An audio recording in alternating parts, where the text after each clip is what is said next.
আসসালামু আলাইকুম রহমতুল্লাহি ওয়া বারাকাতুহু। আমরা গ্রামে এসে দেখেন গ্রামে কলা গাছ, আর এই পাশেও আপনার প্রচুর পরিমাণে ঝোপঝাড়। এই ঝোপঝাড়ের মাঝখান দিয়েই রাস্তা।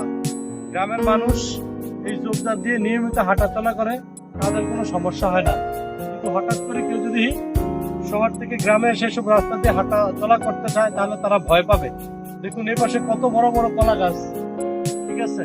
আবার এই পাশে যদি আপনাকে একটু দেখাই, আমার ক্যামেরাম্যানকে বলবো দেখেন এই পাশেও সিম গাছের যে ঝোপটা, এই ঝোপটার কারণে আসলে অনেক কষ্ট হয়, মানুষে ভয় পায়। কিন্তু আসলে যারা গ্রামের প্রকৃত মানুষ, তারা কখনো ভয় পায় না, কারণ তারা এখান দিয়ে চলতে ফিরতে অভ্যস্ত হয়ে গেছে, তাদের কোনো সমস্যা হয় না। আপনি এই গ্রামের যে সাহসী মানুষগুলাকে দেখার জন্য আপনি অবশ্যই গ্রামে আসতে হবে। আর গ্রামের প্রকৃতির যে সৌন্দর্য, সেটা আপনাকে উপভোগ করার জন্য এই গ্রামে বেশি বেশি করে আপনি আসতে হবে।